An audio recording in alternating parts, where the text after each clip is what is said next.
Our story begins at a forging shop in Galeu County, where a young man is violently reprimanded by the head cook. He hits the ground hard, spilling his load of firewood. He immediately begs for mercy, a familiar, humiliating routine. But the cook isn't finished with his daily dose of cruelty. This is Fatty Fat, head cook and resident tyrant of the shop. He praises another apprentice, the designated teacher's pet. Our boy quickly gets back to work, trying to stay invisible. He keeps his head down, enduring the constant abuse. But the cook's attention snaps right back to him. The kid can only agree, his body tensed for another blow. He focuses on the task at hand, his only escape. But later that night, his demeanor changes completely. He steels himself, knowing this suffering is temporary. The next day, he collects his meager pay, 30 copper coins.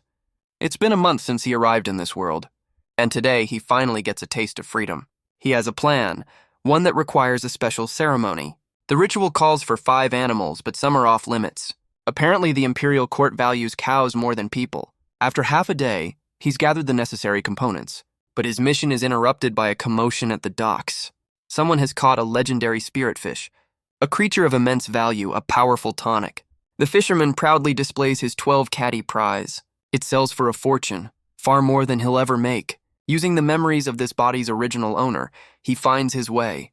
He arrives at a familiar door, greeted by a surprised voice. It's his second brother, Li Lin, overjoyed to see him. The MC is relieved, avoiding a difficult conversation for now. He finds a quiet, secluded courtyard for his ritual. He decides this is the perfect place to begin. With the sacrificial blood ready, the ceremony starts. He begins drawing a complex formation on the ground. He's practiced this in his mind, and the pattern flows easily. He introduces himself to the heavens as disciple Li Yuan. Li Yuan earnestly prays for the heavens to grant his request. But after his grand speech, absolutely nothing happens. He realizes the ancient ritual might have been a total scam. But then, a searing pain rips through his mind. Strange, dark energy erupts from the ritual circle.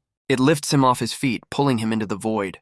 He's completely powerless against the strange current. Before him materializes a colossal tablet of ancient script. He's drawn into a world of darkness and floating characters. The energy invades his body in a torturous process. He can only scream as he plummets through the abyss. The power rewrites his very being from the inside out. A strange, dark mark begins to form on his skin. And then, a futuristic interface appears in his vision. He wakes up on the ground, the ritual seemingly over. His brother, Li Lin, has brought him some food. Seeing him collapsed, Li Lin drops the tray and rushes over. His brother and sister-in-law gather around him, terrified. Slowly, Li Yuan's eyes flutter open. He weakly assures his worried family that he's all right. His brother is just relieved he didn't find a corpse. They insist he stay home and recover from his exhaustion. But alone, the system interface fully materializes before him. Information floods his mind, awakening an instinct for battle. The system reveals its first upgrade path is basically a pay-to-win scheme. With a new goal in mind, he tells his family he's leaving to make money. He brushes off their concerns, claiming he's just overtrained. Li Wen returns to the only place he knows, the smithy courtyard. He feels the mark on his skin urging him to claim a weapon. A new resolve hardens his expression. He arrives just as the daily martial arts class is beginning. An instructor begins the lesson on the white ape cloak hammer. He demonstrates the powerful flowing movements of the style. Any apprentice who fails to keep up receives a sharp correction. The lesson is brutal. A weak stance means a weak strike. Mastering this art is the only way to advance in the smithy. Li Wen is handed a heavy training hammer to begin his practice. Instantly, the system interface analyzes the weapon before him. Just holding it, he feels a surge of insight but must hide his reaction. The instructor's lesson on power generation feels strangely familiar. After the demonstration, the instructor assesses the new recruits. A smarmy-looking manager asks which of the boys show promise. The instructor callously dismisses them all as poor brats. They leave the apprentices to endure grueling stance training. The manager's smile seems to linger a moment too long.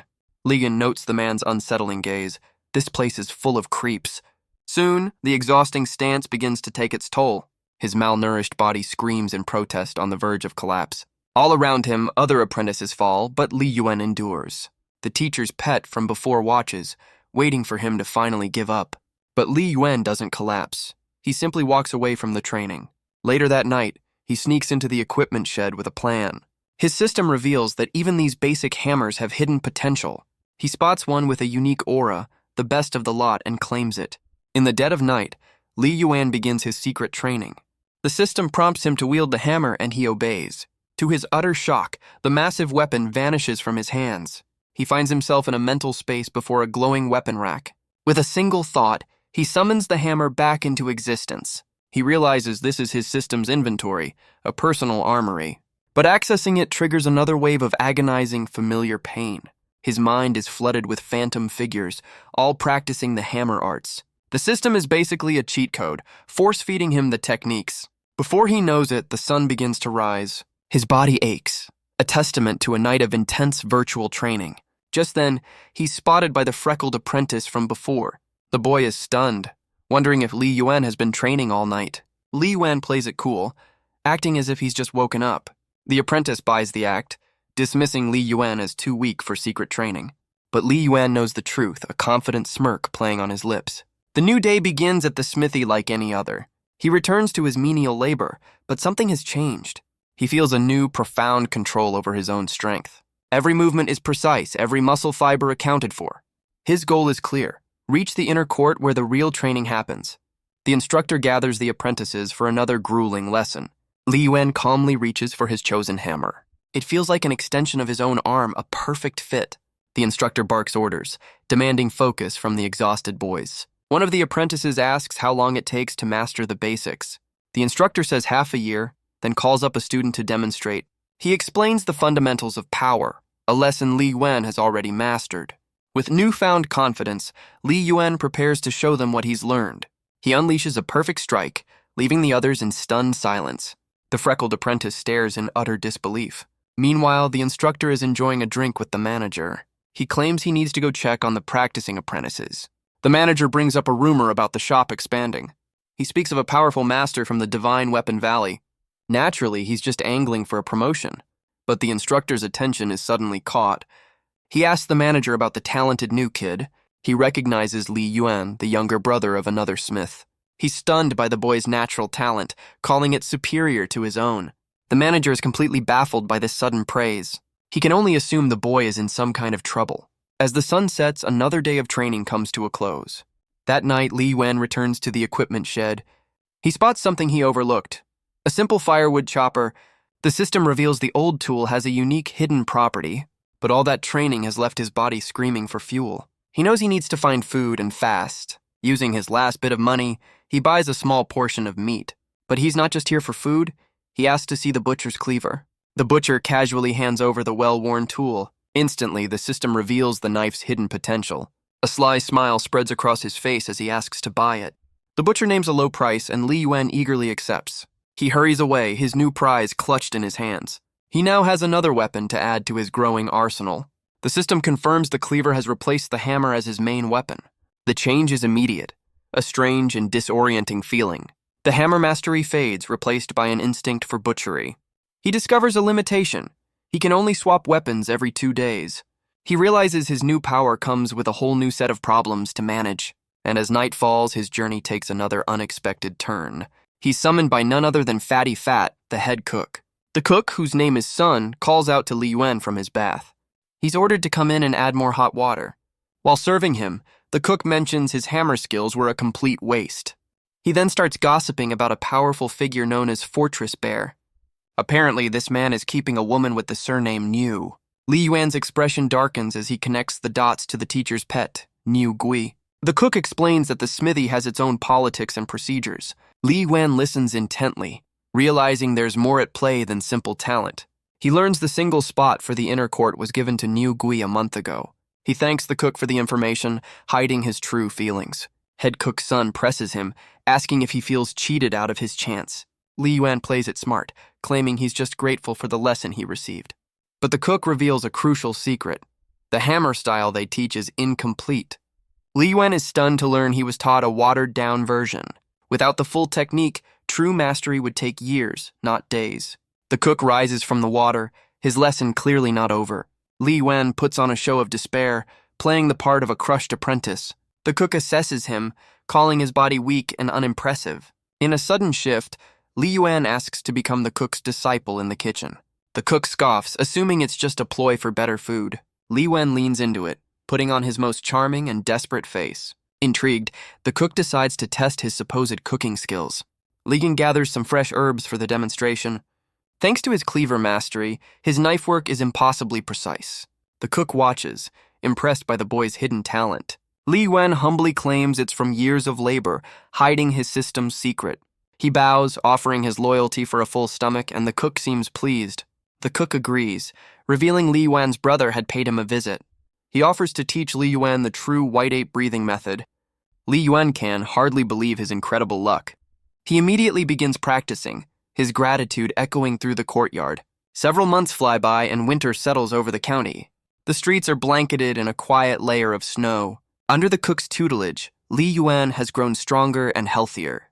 His modern knowledge of math has even earned him a promotion to procurement.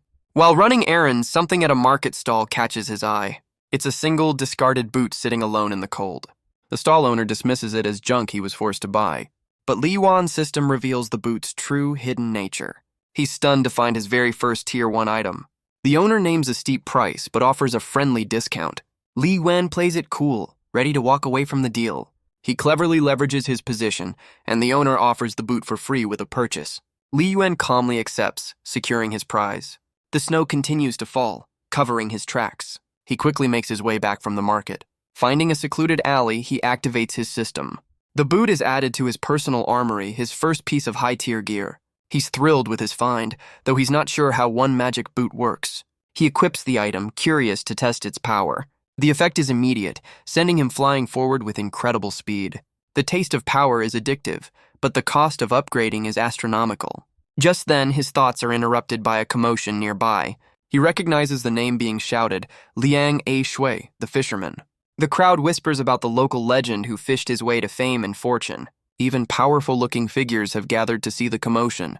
A red-haired man steps forward, eager to buy the fisherman's latest catch. Li Yuan laments that such treasures are only for the rich and powerful. With the market's excitement over, he decides to head home. He finds his brother Li Lin clearing the heavy snow from their doorway.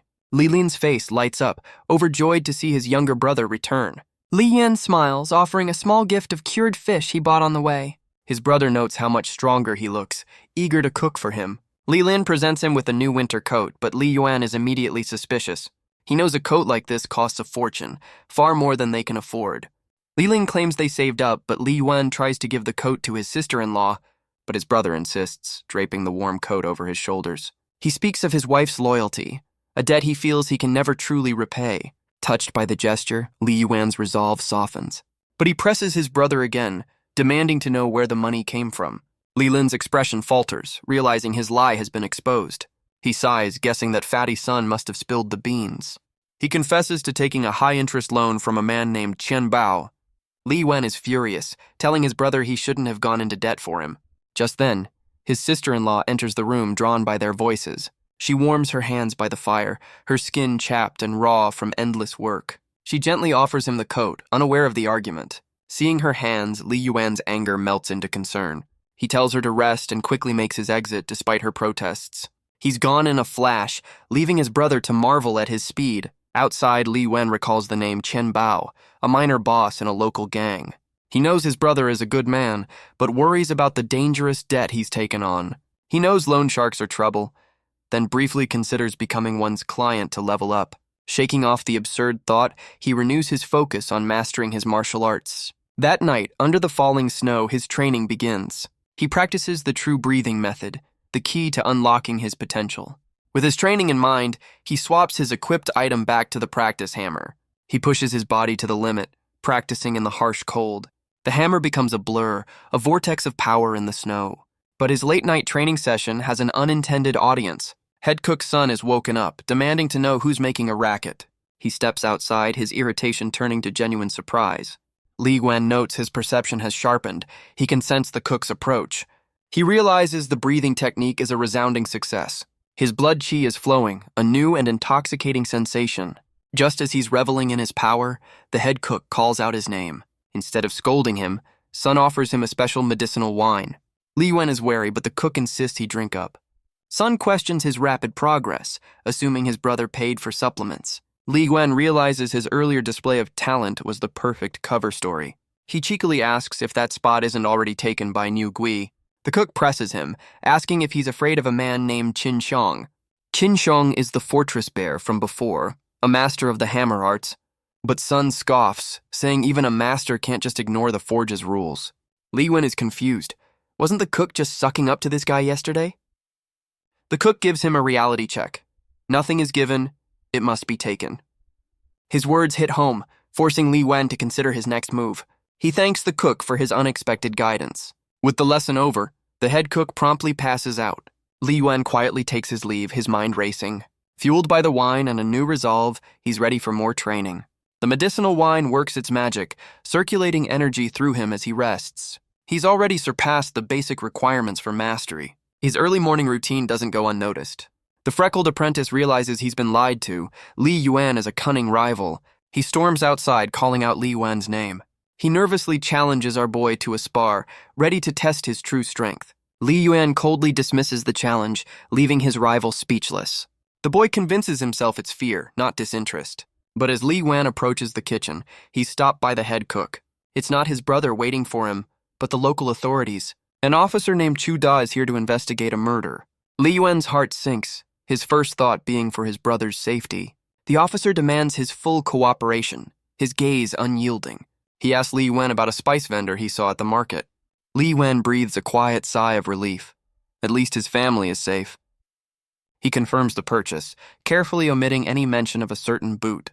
But Officer Kyuda's stare is sharp, full of suspicion. Surprisingly, head cook's son steps in to vouch for him. The officer seems satisfied for now, ending the interrogation. As the bailiffs depart, the tension in the air finally breaks. Li Yuan is stunned. His former tormentor just saved his skin. The cook grumbles about the officer, but assures Li Yuan he's in the clear. Then he drops a bombshell. A massacre has taken place. The vendor, his family, and his neighbors were all taken out by a single person. The entire city is now under martial law, a killer on the loose. Li Yuan's mind races, connecting the murders to his magic boot. He realizes the killer is hunting for his new prized possession, but his moment of panic is cut short by the cook's familiar yelling. He quickly snaps back to reality, running to his duties. Meanwhile, the officers discuss the case as they leave the smithy. Kyuda's partner suggests just taking Li Yuan in for questioning, but the officer insists on following procedure, even if his gut tells him otherwise. He speaks of the Empire's duty to control the powerful martial sects. His partner reveals their main suspect is about to be sent away to safety. The name Divine Weapon Valley gives the officer pause.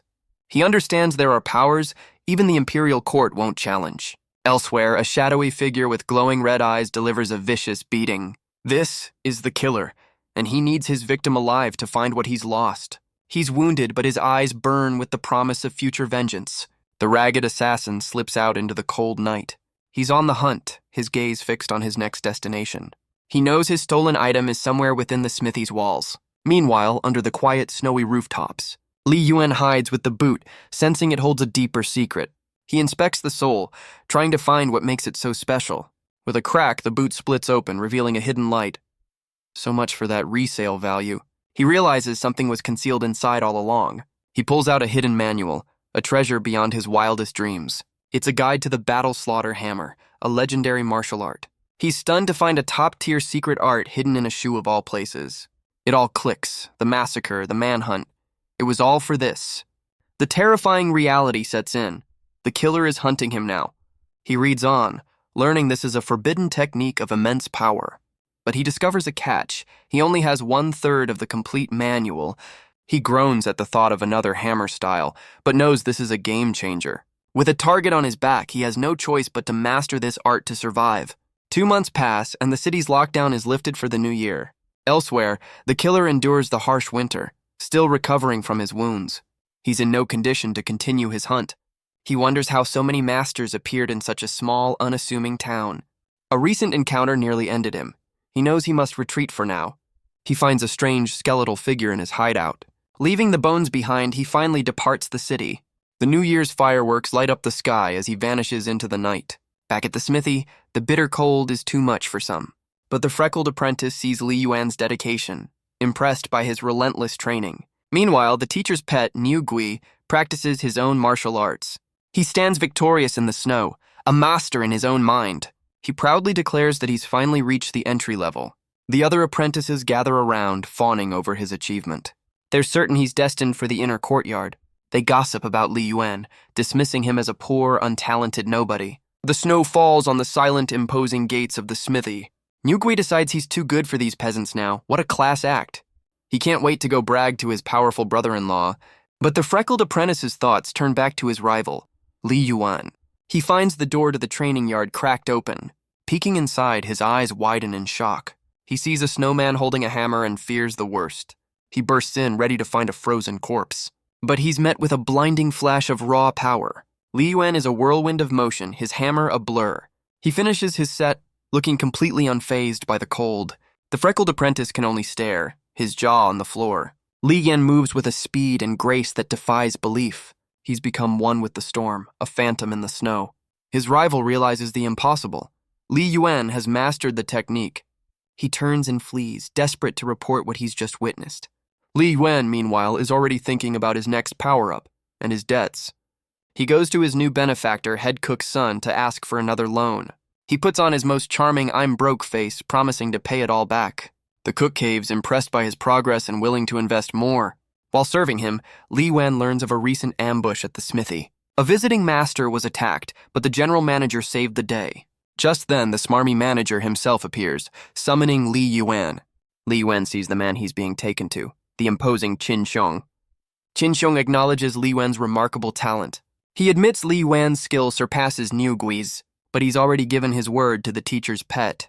He offers a consolation prize, a chance next year. Li Yuan leaves, knowing the system is rigged against him. Elsewhere, Niu Gui worries about his rival's strength. But Qin Xiong reveals a much bigger game is afoot. The prestigious Divine Weapon Valley is recruiting soon. He dismisses Li Yuan's chances, citing his weak constitution. He gives Niu Gui a special tonic, because real talent comes in a bottle. Li Yuan walks through the snow, his mind on the forge's politics. He clutches his borrowed money, determined to repay his benefactor. He heads to the annual market, hoping to find a new weapon. His system highlights countless treasures, all out of his reach. But then he spots it, a simple scythe at a humble stall. The old vendor is hesitant, claiming it's a family heirloom. After some convincing, he agrees to let Li Yuan inspect it.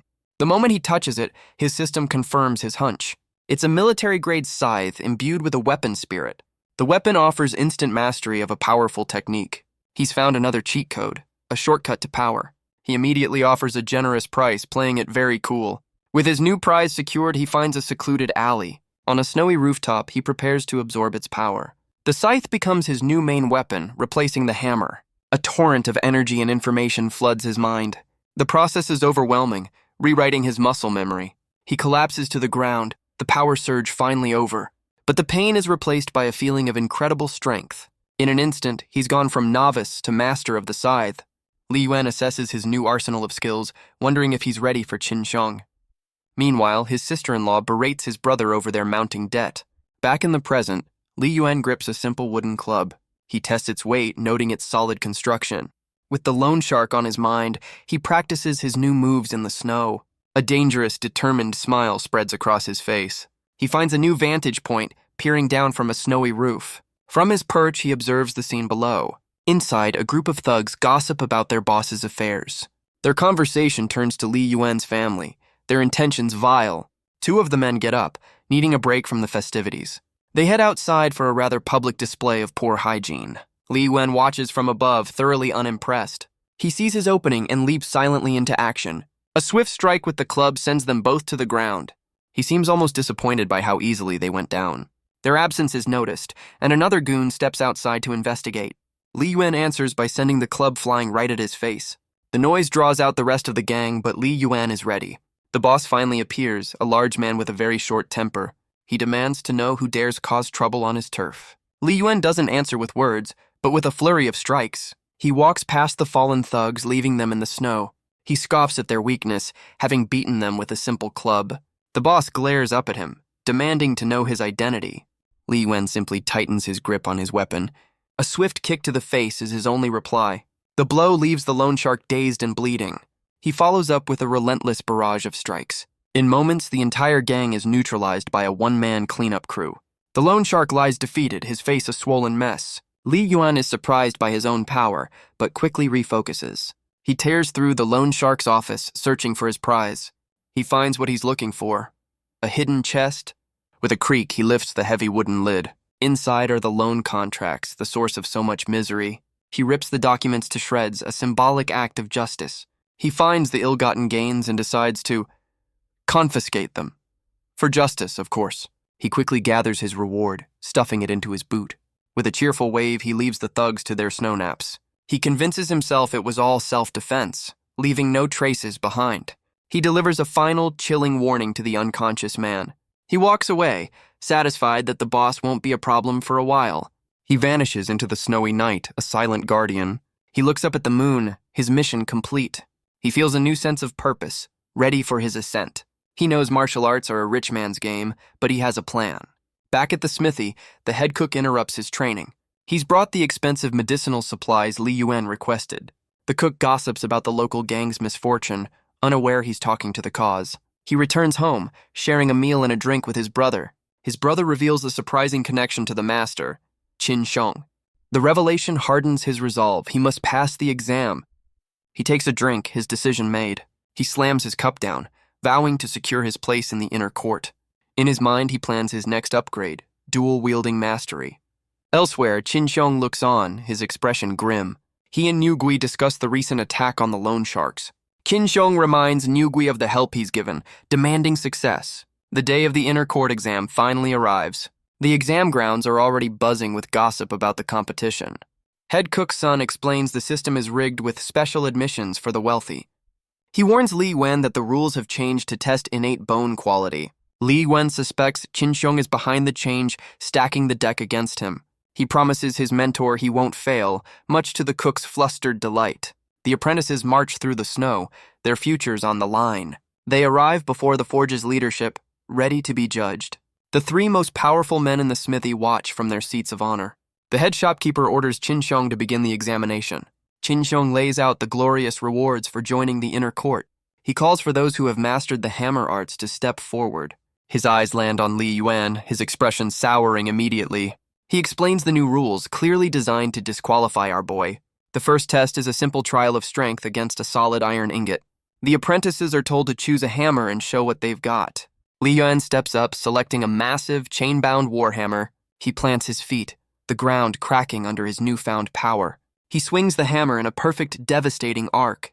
The impact is explosive, a clear display of master-level technique. Qin Sheng can only stare, his jaw practically on the floor. The head shopkeeper, however, seems quite intrigued by this development. Li Yuan follows through, his form flawless and his power undeniable. One of the shopkeepers is impressed, ordering Qin Sheng to step aside.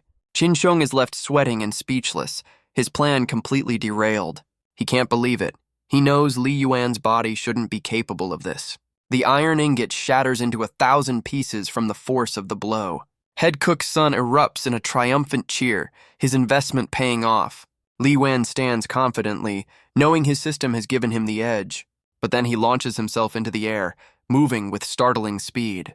He realizes he's lost control, his power surge sending him flying. He watches as Li Yuan sails past him, a look of disbelief on his face. But Li Yuan lands with surprising grace, digging his heels into the snow. He tightens his grip, steadying the immense power coursing through him. Qin Sheng moves to intercept, ready to put the upstart back in his place. But Li Yuan simply looks up, knowing he's not the only one with a few tricks. The head shopkeeper is thoroughly impressed, asking the boy for his name. Head cook's son proudly takes all the credit, much to Li Yuan's surprise. Another manager agrees, declaring Li Yuan's talent worthy of first place. But the smarmy manager suggests Qin Sheng take him as a personal student. Li Yuan is immediately suspicious of the man's intentions. The head shopkeeper offers him a choice, a private tutor or the inner court. He turns his back on Qin Sheng, his decision made without a word. The head shopkeeper accepts, promising to send a manual for his next test. With the assessment over for him, Li Yuan is sent for his final evaluation. Qin Sheng can only glare, his perfect plan now in shambles. As the sun shines, a new chapter begins for our boy. He's led to the heart of the smithy, the forging room. An old master assesses his bone structure with a grip of solid iron. The verdict is in. His constitution is below average. So much for natural talent. The old man explains that reading bones is an art form, not a science. He offers Li Yuan a place here, but our boy has other plans. The master agrees to his request, offering to help him pick a new hammer. His rival watches from afar, vowing to surpass him through sheer effort. Li Yuan is led to the massive doors of the official weapon warehouse. The heavy gates creak open, revealing the treasures within. The old man senses a strong reaction from his system, urging Li Yuan to follow. Li Yuan doesn't need to be told twice, hurrying inside. The armory is vast, filled with the smithy's finest creations. His system lights up. This place is a goldmine of tiered weapons. The old man shows him a legendary saber, a blade of his own making. Li Yuan can only stare, his mind completely blank. The old man demonstrates, christening the blade with his own blood. He boasts that only a true blacksmith can understand a weapon's soul. The system confirms it, a Tier 1 artifact with 3 powerful effects. The master offers to teach him forging, but Li Yuan is focused on the hammers. With a sigh, the old man leads him deeper into the armory. Li Yuan realizes the whole tour was just an elaborate sales pitch. The master offers a challenge: find his personal hammer, and it's his to keep. The system immediately pinpoints a Tier 2 hammer, a true masterpiece. The old man is stunned, asking how he found it so quickly. He laughs, declaring that their meeting must be a work of fate. Li Yuan seizes the moment, bowing and asking to become his student. He knows this man's skill is unparalleled. This is his ticket to the top. The old master looks him over, a thoughtful glint in his eye. He agrees, impressed by the boy's talent and quick thinking. With a smile, he officially welcomes his new apprentice. As they walk, the master reveals the smithy is expanding its operations. The name he mentions stops Li Yuan cold: the Divine Weapon Valley. He learns this sect is a power unto itself, beyond the court's control. Their influence is absolute, and the smithy is now in their orbit. The master reveals the valley is recruiting soon, an opportunity for anyone. It all makes sense now. This is the real prize Qinsheng was after. He returns to the kitchen, where head cook's son greets him like a hero. The cook insists they're brothers now, and Li Yuan happily plays along. Sun offers his full support for Li Yuan's bid to join the legendary sect. Li Yuan immediately asks for help buying gold and iron for his training. The cook is surprised by the request, but agrees without hesitation. A few days pass under the quiet, snowy rooftops. Elsewhere, Officer Q-Da discusses a case with a familiar face. It's Qinsheng, and he's not happy about the authorities' lack of results. Officer Q-Da dismisses Qinsheng's lead, citing political connections. A subordinate enters with a new tip about a suspicious pawnshop transaction. The information clearly strikes a nerve with Qinsheng, but the officer declares the lead a dead end, leaving Qinsheng frustrated. He turns to Niu Gui, who nervously reports that Li Yuan's brother is just a simple smith. With his investigation stalled, Qinsheng prepares to take his leave. The officer watches him go, dismissing him as a thug playing at nobility. Just then, another guard bursts in with urgent news for the magistrate. A new lead appears, and the officer springs back into action. Meanwhile, Li Yuan secures himself in the forging room, ready to train. With the materials from head cook's son, he knows there's no time to waste. He activates his system, ready to unlock his next level of power. The interface confirms his ascension. He's now a Tier 2 weapon master. The upgrade allows him to finally wield the great craftsman's hammer. He marvels at the power of the Tier 2 weapon in his hands. A confident smile spreads across his face. This changes everything. He tests his new limits, successfully equipping a second hammer. His plan worked perfectly. He's now a dual-wielding force of nature. The influx of skill feels like decades of experience gained in an instant. Head cook's son finds him training, impressed by his new master's support. But he's stunned to learn Li Yuan hasn't even opened the new manual yet. The cook panics, explaining he only has 7 days to master a complex art. He offers to teach him personally, but Li Yuan calmly asks for a moment. After a quick glance, Li Yuan declares the technique isn't that difficult. He immediately begins to practice the footwork described in the manual. In a flash, he's a whirlwind of motion, executing the style flawlessly. The head cook can only stare, his jaw hanging open in disbelief. He recalls the 3 long years it took him to master the same technique. He's seen talented apprentices before, but this kid is just on another level. Li Yuan then cheekily asks his mentor for help with the next stage of training. The cook can only call him a monster, completely baffled by his progress. But their celebration is cut short by a summons from a senior manager. Li Yuan immediately gets a bad feeling about this unexpected visit. The manager simply tells him to follow, his expression unreadable. He's led away under the cold, watchful eyes of the smithy's leadership. They arrive at another training ground, where a new figure awaits. Li Yuan asks his guide about the man speaking with the second manager. He's Yu Zhen, a legendary figure known only as the Ghostwriter. The second manager greets him, though Li Yuan notes his surprise. The head shopkeeper questions his presence. This is a legendary bounty hunter. Yu Zhen declares he's here to question Li Yuan, who instantly panics about the boot. The head shopkeeper bristles, accusing the bounty hunter of disrespect. The tension hangs heavy over the snowy courtyard. Li Yuan is escorted through the grounds, the focus of everyone's attention.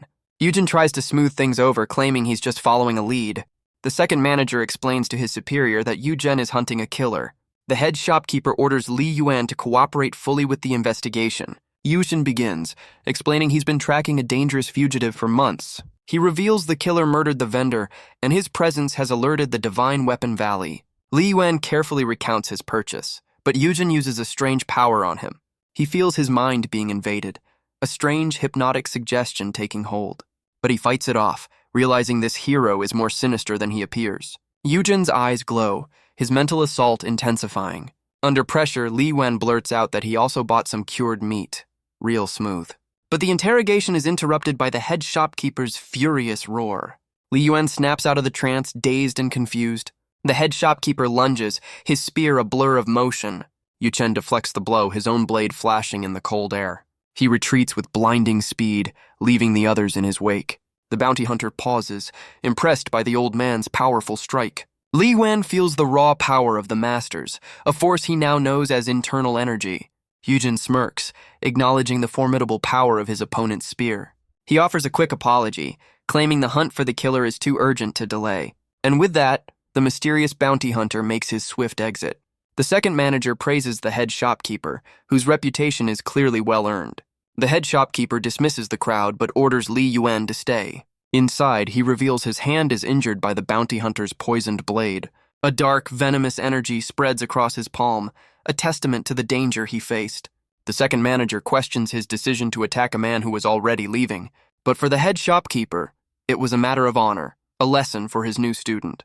Li Yuan takes the lesson to heart, knowing he just narrowly avoided being exposed. He asks about the strange mental art, which his master dismisses as a cheap trick. The head shopkeeper then questions Li Yuan's weak mental fortitude. Awkward. With the lecture over, he sends the two away to rest and tend to his wound. Elsewhere, Li Yuan's forging master is impressed by his rapid improvement. He smiles, knowing his decision to remove Qin Sheng was the right one. Head cook's son confirms the news.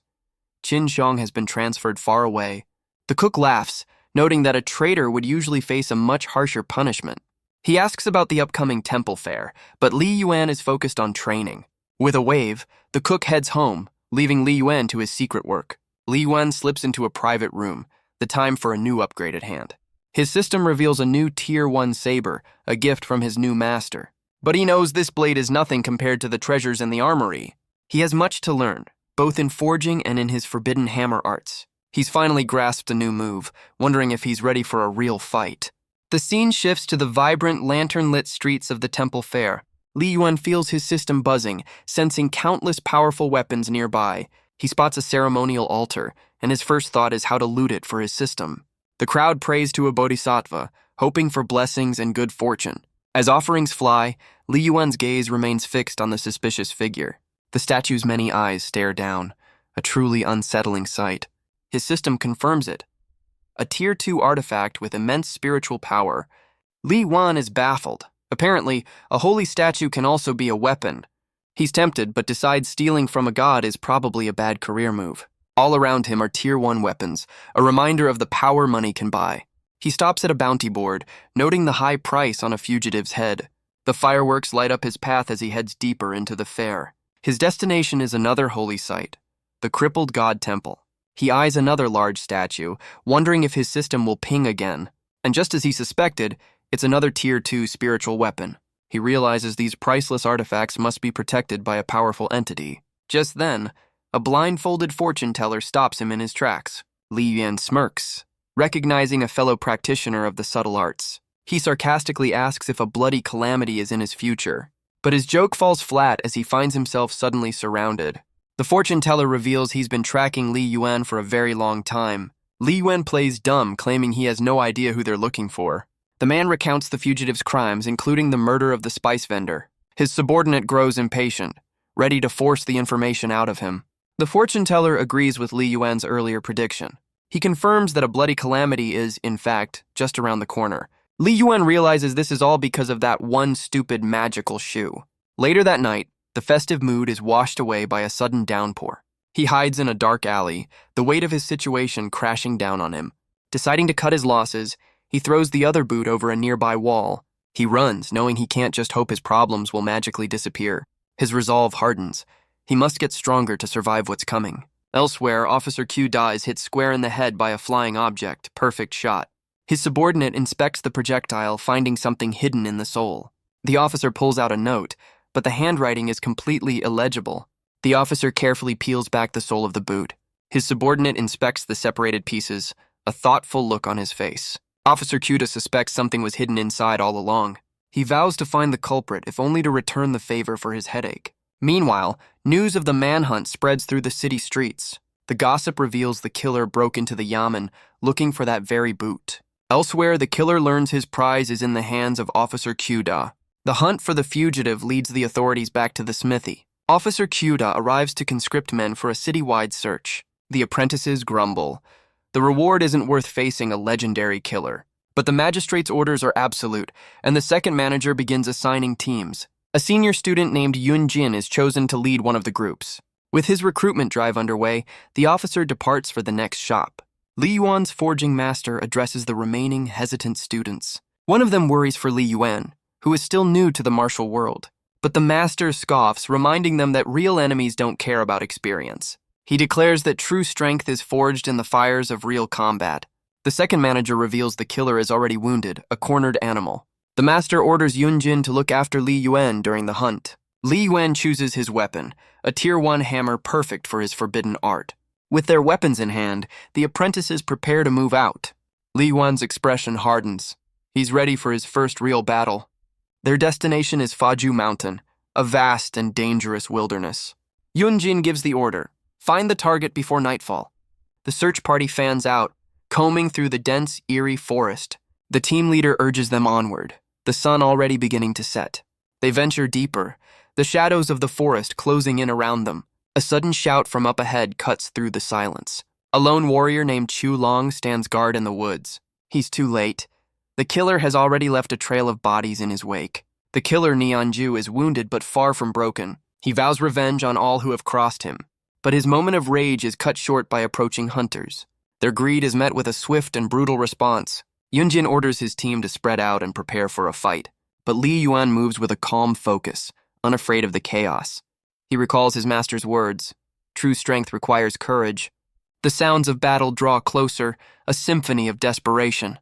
He deduces the killer must be seriously injured to be this sloppy. He proceeds with caution, knowing a cornered beast is the most dangerous. He soon finds another victim of the killer's rampage. Suddenly he senses another presence and dives for cover.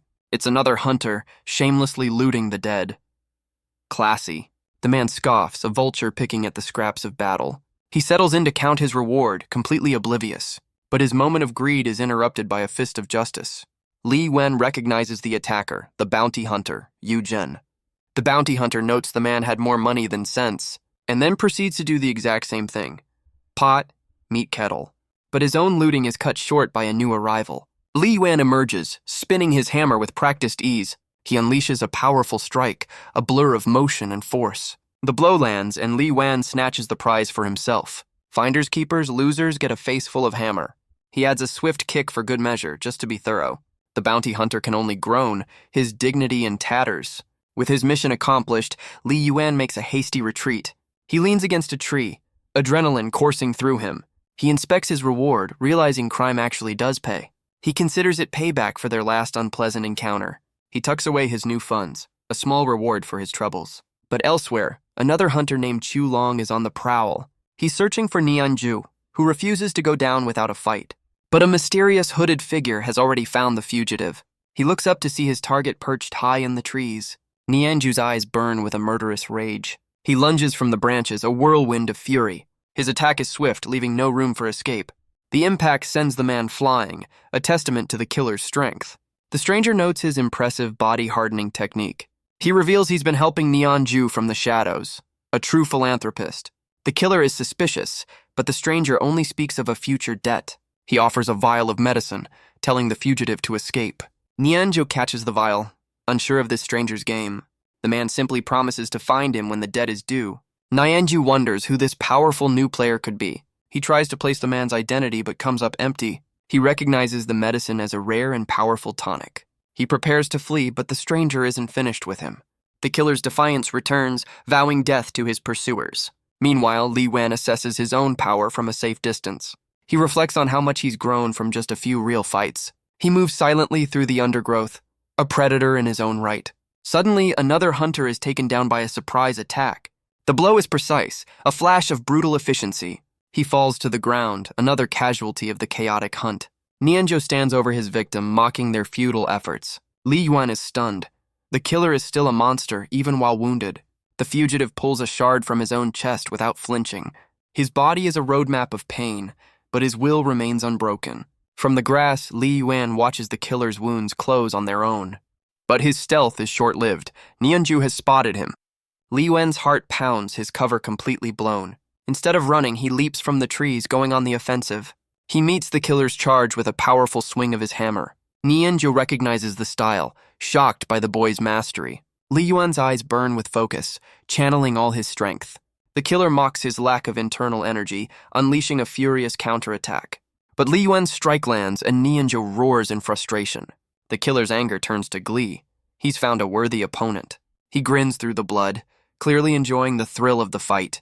He grabs Li Yuan, ready to end this with his bare hands. The two are locked in a desperate, brutal struggle. But Li Yuan has a surprise, summoning a second hammer from his inventory. The unexpected blow connects, a perfect display of dual wielding. The killer is sent flying, his rampage brought to a sudden halt. Li Yuan stands over him, coldly asking if that's all he's got. He breathes a sigh of relief, the whole mess over one shoe finally over. With a thought, he dismisses his weapon back into the system. Now for the most important part of any fight, looting the body. He finds what he's looking for, the other magical boot. He smiles, finally completing the set he was hunted for. He considers it fair payment for saving that fortune-teller's life. Sort of. He quickly equips his new prize, along with some other valuables. With his mission accomplished, he makes a swift and silent exit. He calls out, rejoining the rest of his search party. His senior brother Yunjin is stunned but relieved to see him alive. They embrace, though Li Yuan can't bring himself to tell him the truth. Another apprentice notes that the others are still missing, fearing the worst. But Li Yuan is suspicious. Something about this whole manhunt feels wrong. The forest holds its breath, a silent witness to the unfolding drama. A commander dismisses his men, sensing this is a private affair. His soldiers retreat, leaving their leader to face the unknown alone. He stands his ground, a warrior waiting for his opponent to appear. He calls out into the trees, knowing he's not the only one here. A familiar blindfolded figure emerges from the shadows. The fortune teller reveals this entire manhunt was a trap for the commander, and he's brought friends. Lots and lots of friends. The commander is unfazed, ready to take them all on. He dares them to try, his resolve unshaken by their numbers. The fortune teller reveals their true motive: vengeance for Nianzhou. Back at the smithy, a cold rain begins to fall. Of the 12 apprentices sent out, only 8 have returned. The others wait anxiously, wondering what's keeping the masters. Li Yuan knows this is more than just a simple delay. He senses the calm before the storm has already passed. Alone, he reflects on his own limitations and the path ahead. He knows he needs more than just weapon mastery to survive. But for now, he takes a moment to count his ill-gotten gains. His system analyzes a new prize, a Tier 1 flying dagger, and with it, a secret manual, the source of Nianzhou's power. He realizes this is the real treasure the killer was protecting. The manual is incomplete, but its techniques are still a game changer. He finds a quiet corner to begin his next phase of training. The sun rises on a new day, and a new level of power. He clenches his fist, ready to master this forbidden art. Back in the courtyard, he's met with worried questions. He reassures a fellow apprentice that the second manager is safe. The man asks if he saw Nianzhou, and Li Yuan plays dumb. But his denial only seems to raise more suspicion. The cook reminds him of the upcoming Divine Weapon Valley meeting. Back in his room, he's parched from the day's events. He quickly finds a basin of water to quench his thirst. After a long drink, he finally feels human again. The cook asks about the medicine, and Li Yuan agrees to fetch it. Later that night, under a quiet crescent moon, he prepares to take the expensive tonic he acquired. The medicine works fast, a reminder that power costs money. He feels a surge of energy, a breakthrough within his grasp. The power erupts from him, rewriting his physical limits. But his training is cut short by a sudden commotion. A fellow apprentice brings terrible news. The master is hurt. Li Yuan is stunned. The ambush was far worse than he thought. He and head cook's son rush to the second manager's side. They find him slumped in a chair, pale and bleeding. His students gather around, terrified by his condition. They plead with him to get treatment, but he seems resigned. He tells them it's too late for any medicine to help. He reveals a devastating wound across his entire torso. Li Yuan realizes even powerful armor couldn't stop the blow. The head cook demands to know who could inflict such an injury. The master names his attacker, the warrior Chulong. They're all stunned, believing the man was already dead. But he dismisses their shock, ready to give his final instructions. He tells Li Yuan he has the talent to reach the Divine Weapon Valley. Li Yuan can only urge him to save his strength and get help. Instead, the master pulls out two mysterious diagrams. The others recognize them as the legendary fundamental diagrams. His system confirms it, a Tier 1 key to unlocking internal energy. The master explains these are the true secret to absolute power. He explains the diagrams are a secret art, rarely taught to apprentices. His students plead with him to hold on, but he waves them off. He admits they aren't ready, but time has clearly run out. With his last ounce of strength, he throws the scrolls to his chosen few. His hand falls from the armrest, his life finally slipping away. The second manager is gone, leaving his students in stunned silence. Li Yuan inspects the diagram, noting its strange, lifelike quality. Elsewhere, the head shopkeeper nurses a wound of his own. He reveals the name of the vicious saber that struck him. His brother-in-law rushes to his side, worried about the injury. The sun shines on a new day, but the forge is in turmoil. The head shopkeeper arrives at a quiet, secluded pavilion. He tells his successor the wound will cost him most of his power. As his final act, he secures Li Yuan's spot in the upcoming assessment. The successor tries to negotiate, but the old man holds firm. The successor relents, knowing he owes the old man his life. He urges the head shopkeeper to leave that very night for his safety. The old man takes a pill, preparing for his long journey. His successor watches, his expression completely unreadable. The man grips his sword, a silent promise hanging in the air. He offers a powerful healing pill as a parting gift. The head shopkeeper accepts, his gratitude clear. He leaves, entrusting the forge's legacy to his successor. As he departs, a faint cough echoes through the courtyard. The successor vows to protect their family's legacy, but his subordinate worries about their new enemy, Chulong. The successor reveals the old man took the blow meant for him. He knows the Divine Weapon Valley can't investigate in a rival sect's territory. He cuts off the argument, his mind already made up. The successor dismisses concerns about Yu Chen, promising a promotion. As the sun sets on another day of turmoil, Li Yuan finds head cook's son, ready to say his goodbyes. But their conversation is interrupted by the new head shopkeeper. He dismisses the others, ordering the cook to stay behind. He reveals they're leaving town immediately, a sudden and urgent command. The cook questions the decision, but his brother-in-law is resolute. He tries to suggest bringing help, but the order is absolute. The new boss loses his patience, his priorities clearly not financial. But as the cook prepares to leave, he gets an unexpected visitor. It's Li Yuan, wondering what all the commotion is about. He's here to repay his debt with a little extra for interest. He even calculates the high interest rate, a true man of finance. Overcome with emotion, the cook pulls him into a tight embrace. He promises to keep training, vowing to catch up to his protege. A final, firm handshake seals their promise. He watches his friend go, a bittersweet farewell. Li Yuan's expression is grim, a new chapter of solitude beginning. With a final wave, another of his allies departs the city. Back in the forge, he reflects on the sudden power vacuum. He pours his frustration and focus into his work. His forging master watches, unimpressed by the recent drama. Li Yuan quickly smooths things over, claiming he's happy to move. But his master is more concerned about his future prospects. He confidently assures him that his spot is already guaranteed.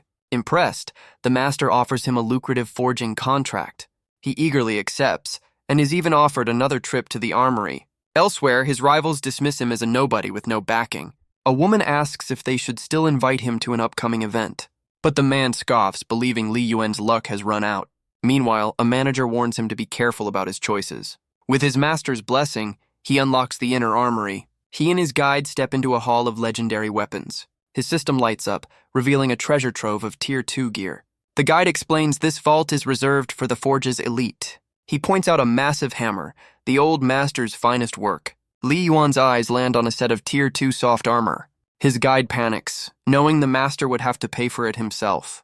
Li Yuan assures him he's just window shopping. For now, he makes his choice, selecting a powerful new hammer for his collection.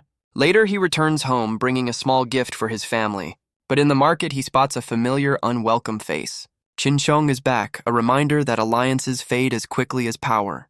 That night, under the quiet gaze of the moon, Li Yuan pushes his body to its absolute limit. He feels a surge of power, a breakthrough finally achieved. A new inner membrane forms, a key step toward mastering internal energy. He wonders if he's finally strong enough to face his rival. He finds his brother in high spirits, preparing a celebratory meal. Li Lin joyfully announces their family is about to grow. His sister-in-law appears, confirming the wonderful news. Overjoyed, Li Yuan vows to work even harder for his future nephew. His brother smiles, telling him to focus on his own future. But Li Yuan's joy is tainted by a dark memory of Qinsheng. Elsewhere, Qinsheng discusses Niu Gui with a valley representative. The man questions his judgment, but Qinsheng defends Li Yuan's talent. He's forced to admit it took him a year to reach Li Yuan's level. The representative advises him to focus on his own training. Just then, a subordinate rushes in with exciting news. He presents a newly forged blade for the master's inspection. The representative is impressed, and the man proudly names the smith Li Yuan. Qinsheng tries to excuse himself, but the representative isn't finished. As he departs, Li Yuan's forging master watches with a knowing look. The representative is stunned, learning Li Yuan could surpass his master in years. He declares that such a prodigy will receive the forge's full support. Elsewhere, a different kind of training is underway. Qinsheng brutally corrects a student's form with a whip. He rants about the boy's incompetence, his ambitions far exceeding his skill. Later, he sits alone, contemplating his own path to power. He lists the 3 ways into the valley, none of which apply to him. A woman reports their income has dropped since the loan shark's accident. Qinsheng is furious. This isn't nearly enough to fund his own training. Just then, Niu Gui arrives to deliver a report. He details every coin Li Yuan has spent on food, rent, and expensive tonics. Qinsheng slams the table, sending his subordinate scrambling. He realizes Li Yuan has been using his own ill-gotten gains to level up. Meanwhile, Li Yuan begins another upgrade in his medicinal bath. He channels his energy, summoning a glowing hammer from the void. The power erupts, shattering the tub around him. The system confirms his new abilities, immense strength and armor-piercing power. He assesses his new stats and declares them adequate. With his upgrade complete, he decides it's time for a test drive.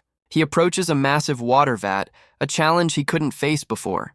His hands grip the cold ceramic, veins bulging with newfound power. With a roar, he lifts the 1,000-caddy container from the ground. He hefts it onto his back, the immense weight now manageable. And for his next trick, he throws the entire thing into the air. He can hardly believe it. The strength of legends is now his. He notes he still has power to spare, despite a minor muscle strain. The vat crashes back to earth, a testament to his incredible feat. With a confident smile, he sets his sights on his ultimate goal, the Divine Weapon Valley. His forging master is impressed, noting his student's rapid progress. He even sees a bit of his younger self in the boy. He offers Li Yuan a generous contract for his high-grade blades. Li Yuan can hardly believe his luck. He's finally making real money. But the master reminds him there's still much to learn about heat control. Later, 2 figures walk through the quiet alleys of the smithy. Li Yuan looks refreshed, a hard day's work behind him.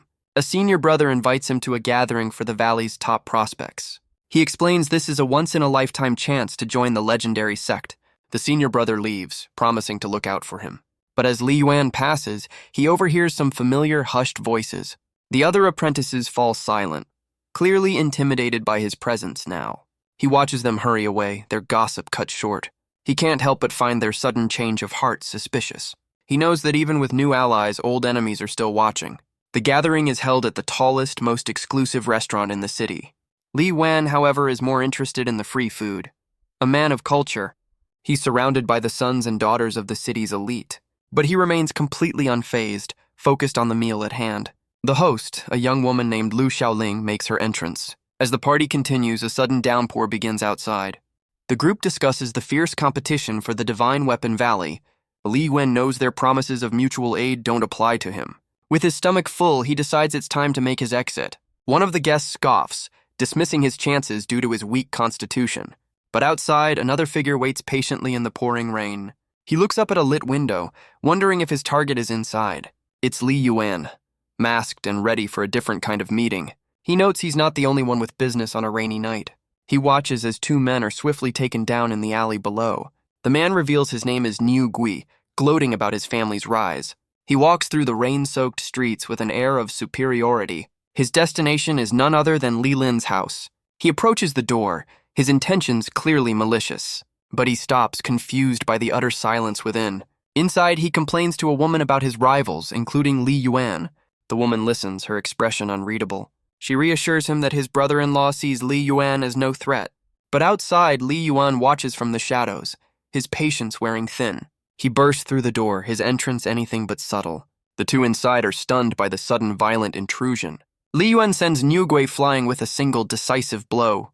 The candle is extinguished, plunging the room into darkness. He moves through the house, a silent, masked avenger. He finds a portrait of his sister-in-law, confirming Niu Gui's disgusting plan. But his search reveals a hidden compartment behind the painting. He reaches for the contents, a small fortune in gold and jewels. He also finds the fundamental diagram for the white ape technique. Jackpot. He happily confiscates the ill-gotten gains, stuffing them into his boots. The rain continues to fall, washing away the night's secrets. As he leaves, he senses another presence approaching. He realizes Qinsheng is returning right on schedule. A dangerous smile spreads across his face. The night isn't over yet. Elsewhere, Qinsheng runs through the storm, sensing a trap. He arrives to find the house dark, a sign that something is wrong. His expression hardens, realizing his plans have gone awry. He storms inside, demanding to know where the thief is. He finds only chaos and the unconscious body of his lackey. His face twists into a mask of pure, unadulterated rage. But outside, a cloaked figure descends, ready to give him a proper welcome. Qinsheng unleashes his internal energy, a phantom beast roaring behind him. But Li Yuan is ready, his focus absolute as he channels a new technique. The two warriors collide in a storm of rain and raw power. Qinsheng is stunned, recognizing the advanced skill of his opponent. The rain continues to fall, a silent witness to the battle. He braces himself, realizing this is no ordinary thief. The force of the blow sends him stumbling back into the mud. Li Yuan leaps from the rooftops, descending like an avenging spirit. His strike lands with the force of a thunderclap. Li Yuan feels the powerful recoil, a taste of true internal energy. He prepares another strike, recognizing the familiar white ape style. Their weapons meet in a blinding flash of light. Qinsheng's arms are torn and bleeding, his defense shattered. He roars in disbelief, unable to comprehend this level of raw strength. Li Yuan moves with impossible speed, a phantom in the rain. He delivers another crushing blow from behind. Qinsheng's body is racked with pain, his own techniques useless. He desperately tries to block to survive just one more hit. But the hammer finds its mark, a brutal and decisive impact. The final strike sends him flying, his reign of terror over. Li Yuan stands victorious, his masked face unreadable. Defeated, Qinsheng falls to his knees in the mud. He collapses, his consciousness fading into the storm. Li Yuan reflects on his journey, 8 months to finally claim his revenge. His eyes are cold, the mission finally complete. He walks away, leaving his tormentor to the fate he earned. Back inside, Niu Gui slowly comes to his senses. He finds his sister unconscious on the floor and rushes to her side. He looks around at the ransacked room, realizing what's happened. His eyes widen in horror as he stares out into the stormy night. Back in his room, Li Yuan reflects on the night's chaotic events. Elsewhere, the freckled apprentice's face is a mask of pure panic. Niu Gui's screams echo through the rain. A murder has been committed. The news spreads like wildfire across the storm-swept rooftops. Meanwhile, Li Yuan makes a swift and silent exit from his own home. He slips away unnoticed, leaving no trace of his departure. He's grateful for his timing. The ambush on Qinsheng went off without a hitch. He realizes the life-or-death battle triggered a breakthrough in his training. His body is finally adapting to the perfection-level hammer technique. But his training is limited by his space. He needs a bigger setup. For now, he happily counts the spoils of his little home invasion. He's acquired a new saber, a new diagram, and a new body-hardening art. He studies the white ape diagram, learning the secrets to its power. He connects the dots, realizing this is the key to true internal energy. He glances at the saber from his master, knowing it's just a temporary tool. He sets his sights on his real prize, the 7-star body hardening manual. This, he knows, is the most valuable treasure he's claimed tonight. The manual promises to forge his body into a living weapon. The next morning, he greets his senior brothers, who note his newfound energy. He learns Officer Q paid a visit and puts on his best "who me" face. The forge is buzzing with news of Qinsheng's death, and Li Yuan feigns shock. With 2 masters dead and a killer on the loose, the smithy is in chaos. Li Yuan smoothly excuses himself before his Oscar-worthy performance is questioned. In the warehouse, he declares his next project, forging inner armor. His senior brother is stunned by the difficulty and the financial risk. But Li Yuan knows that without proper defense, strength alone isn't enough. He plans to pair the armor with his new body-hardening technique. He walks off with the expensive materials, leaving his friend to sweat. But now, other apprentices rush to help him, a sign of his new status. With a cheerful wave, he thanks them, his path to power now paved with allies. He gives his senior brother a final, cheerful wave goodbye. With his new allies gone, he gets back to his solitary work. He runs into 2 more apprentices, who are escorting Miss Lu out of the city. He wishes them well, hiding his own ambitions. He knows those high society parties were just another screening process. The apprentices pity him, believing his poor constitution seals his fate. They walk away, certain that everyone has their own path to follow. Meanwhile, a group of powerful figures rides toward the troubled city. These are representatives from the Divine Weapon Valley. They discuss the recent chaos, knowing the local guards are in over their heads. The masked leader asks a female warrior for her assessment. The warrior, Yun Shu, advises they secure the city first. The leader sends a subordinate to gather intel from the local authorities. The red-haired warrior rides off, eager to begin the hunt. But Yun Shu questions their mission, knowing the official story is a lie. The masked man laments his cushy talent scout job turning into actual work. Yun Shu dryly suggests he should try doing his job for once. He sends another rider to investigate Chulong's death, playing a deeper game. With her orders received, Yun Shu gallops toward the city. Back at home, Li Yuan learns the city guards are searching every house. His sister-in-law explains the city is on lockdown after the recent murders. He offers to help, but she insists he rest for his work tomorrow. His brother agrees, and Li Yuan retreats to his room for the night. Alone, he immediately gets back to his real training. He inspects the expensive pills he confiscated from Qinsheng. He compares the different tonics, assessing their potency. But before taking them himself, he needs to run a little experiment. His test subject, a small mouse, has doubled in size. Science! With the medicine deemed safe, he finally takes a dose himself. He begins to meditate, channeling the power of the fundamental diagram. He studies the diagram, the key to his next evolution. With a surge of focus, he calls upon his system's power. He equips a new hammer, ready to test his limits. The raw energy of the weapon courses through his veins. He channels the technique, a phantom ape roaring behind him. His hands glow with power. A breakthrough is at hand. The medicinal pill dissolves, flooding his body with energy. The transformation begins, reshaping his very physique. He's rewriting his destiny, one expensive, stolen pill at a time. But the process is agonizing, pushing him to his breaking point. His blood qi circulates with incredible, accelerating speed. He endures the pain, sweat pouring from his brow. With a new resolve, he grabs his hammer to release the power. He leaps from his bed, a blur of motion in the dark room. He unleashes a strike, channeling all his newfound strength. The energy explodes outward in a violent, uncontrolled vortex. The force shatters his windows, a minor detail in his quest for power. He stands steaming, his body burning from the inside out. He bursts from the room, desperate to cool down. He lands gracefully in the courtyard below, and immediately dives into a vat of water to douse the flames. He surfaces, the intense heat finally subsiding. The process isn't over, but he's closer than ever to true power. He realizes each diagram is a key to altering his own potential. Overcome with joy, he laughs at his incredible turn of fortune. The next day dawns, bright and full of promise. An apprentice runs through the courtyard, announcing a familiar name. He bursts through the door, calling out for his brother Sun. But it's Li Yuan who greets him, looking healthier than ever. He stops short, seeing the real head cook Sun, now a broken man. Head cook Sun cries out, his face a mask of utter despair. He claims his brother-in-law was captured by the poison serpent gang. But Li Yuan is immediately suspicious of this convenient, dramatic story. The cook spins a tale of a daring one-man escape in the dead of night. Li Yuan knows the story is full of holes, but Sun insists it's the truth. He has to admit, for a guy he used to bully, Sun is a surprisingly good actor. Li Yuan presses him, knowing a lone survivor was likely let go on purpose. The cook continues his performance, claiming no one will believe his tale. Li Yuan decides to play along, offering food to his distraught friend. After a hearty meal, the immediate crisis seems to have subsided. He tucks the cook into bed, deciding to deal with the lies in the morning. But he's soon approached by the new general manager. Li Yuan is startled. The man's presence was completely undetectable. The manager offers a private reward if Li Yuan can forge a high-grade blade.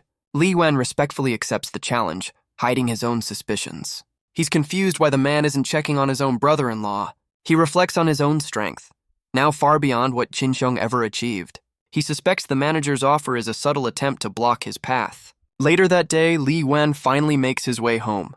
He arrives to find his brother preparing a special meal for his wife. Li Yuan insists they spare no expense for the family's future. He promises to provide for his future nephew, no matter the cost. His sister-in-law suggests a family outing to the local temple.